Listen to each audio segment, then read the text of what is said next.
What's up YouTube? I'm Apocalyptic P and we're back with another unboxing video for you today. Today we're taking a look at three figures. We have an Elite, we have a Defining Moment, and one of the new entrance greats to look at. So first off here, let's start with the Elite. This is the Elite 57 Baron Corbin. So first off, I'm not a huge Baron Corbin fan. His past Elite, which is somewhere around maybe 51, 50, somewhere back then, I held off on picking it up. I did think the figure was pretty cool though. I did come with a cool entrance kind of jacket that he would wear. Had a lot of nice detail on it. So I kind of figured I'd wait until it got cheaper to pick it up. But then I saw they were going to release this new one in Series 57. You also get the blue SmackDown Money in the Bank briefcase, a nice tank top shirt there with it. So I waited, figured I'd just pick this one up. So let's take a look and see what that's like. Alright, here he is out of the box. So let's take a look at one of his first accessories. You do get the new blue SmackDown Money in the Bank briefcase. So it is a plastic case there. You got the WWE logo on the back. Got the Money in the Bank sticker on the front. And nothing inside. So that's a nice accessory to throw in there, Money in the Bank briefcase. And second, he does come with a tank top, kind of almost like a basketball jersey looking shirt there. It's not cloth, it's like a mesh type material, but it is his, it says end on top there, BC at the bottom with the wolf symbol, Velcro's in the back. So we'll definitely see what he looks like with that on. You do have his art print there with his shirt. And let's take a look at the figure real quick here. So definitely a cool looking figure for, again, detail wise. Some nice looking artwork, especially in the chest area. You get some nice tattoo work there in the chest with the colors and tattoos going down.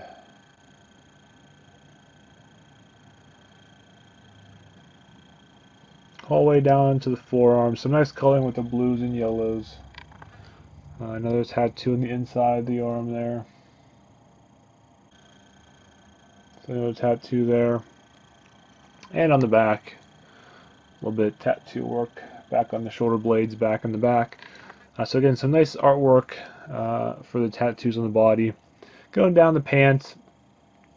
Again, some nice detailing with the pants. Different pockets and the gold rivets going down the side. Pockets in the back and the front. Around the front there. Legs, he does look like he has some real skinny legs though. And actually this one looks like it's sitting longer than the right leg there. Face scan. They did a nice job with the head scan there. Got the hair coming down the sides, his long hair. Got the beard running along the chin line there. So decent work on the head scan there. I think it does look quite a bit like him. So again, overall, the figure's not bad. Especially with the tattoo work on the body, the detail on the pants. Let's see what it looks like with the shirt on. Alright, here he is with the briefcase in hand and his t-shirt on. Let's give you a close-up there of the shirt. Put the briefcase down, get some light there.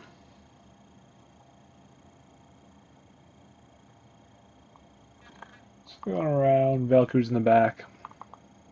So, hey, even though you might not be a huge Baron Corbin fan, his first Elite was actually pretty cool looking with the jacket. This one here, you get the Money in the Bank briefcase. You do get a nice cloth mesh type shirt there, and again has some nice detail work with the tattoos and the coloring. I do say this figure's worth picking up. Like I said, my thing is the legs are a little skinny and they feel a little bit loose. Kind of tough for him to kind of stand there. But there you go, folks. That's a quick look at the Baron Corbin from Elite Series 57. Alright, next up here, we're taking a look at the defining moments. Chris Jericho. This was the last defining moments in the series before it got replaced with the entrance greats. So around back there on the outside. And back of the box there, you do get a write-up kind of explaining what moment this figure is based off of. It was back at the 2001 Vengeance pay-per-view. Jericho defeated The Rock for the world title, and then right after that, Austin came out, and Jericho ended up defeating Stone Cold Steve Austin for the heavyweight title. A little bit of help, outside help from Booker T, I believe. So he was the first unified champion of both belts. So that's the kind of moment that they're going for with this figure. So let's open up here and take him out, see what it's like. Alright, here he's out of the box there. First up, let's look at the two titles. So here's a close-up here. He does get the WWE Championship title as the first title. And he also comes with the World Heavyweight Championship title as the second title there. So that, again, this figure, it is based more off of the moment than really anything else. You know, it doesn't come with any really flashy entrance attire or anything like that. It is more about the moment. You know, he was the first unified title champion. Well, I don't say unified, I should say undisputed champion. So he won both titles that night. But a little bit in the figure. Again, not much crazy, you know, with this figure. It's just a plain Jericho. Early on, Jericho, you have the elbow pad on the right arm there.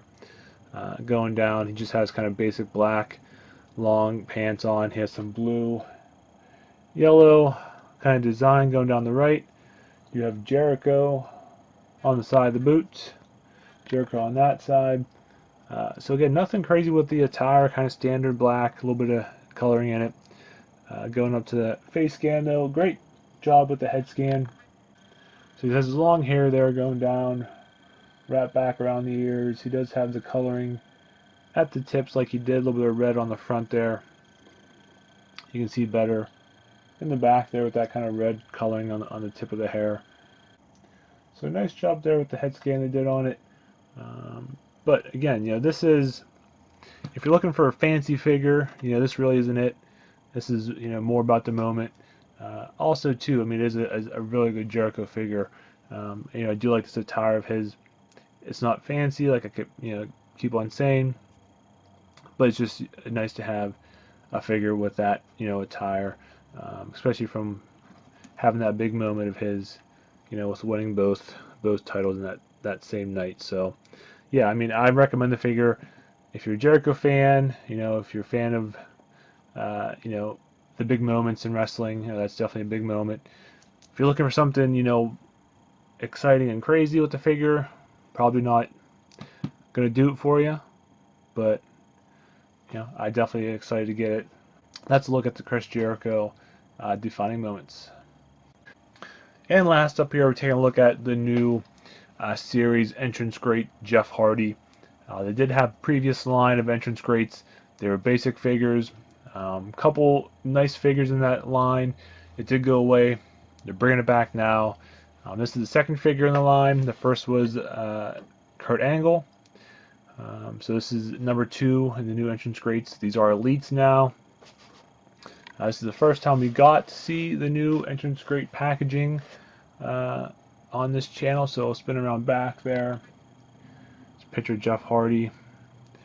On the bottom there, you do get a little bit of info, the theme song that plays, the ring attire. It does say first WWE Championship Armageddon 2008 for the event there on the bottom. Spin around to the side, you do have a little button here that you can kind of test the theme song out. So it plays about 5-10 seconds of his song there. But this is a major figure that got released kind of re-released, you could say.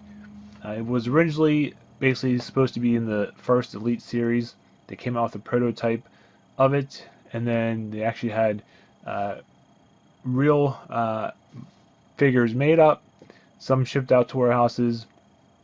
That was right before Jeff Hardy departed WWE, so they pulled the figure, from the series. But a select few did get out, along with some prototypes. They're super expensive on eBay and different places to get over the years, and it was kind of the holy grail of WWE figures. Let's open them up here and take a look and see what he's like. Alright, so here he is out of the package. First off, you get that awesome face paint job there. Let's get a close-up of that here.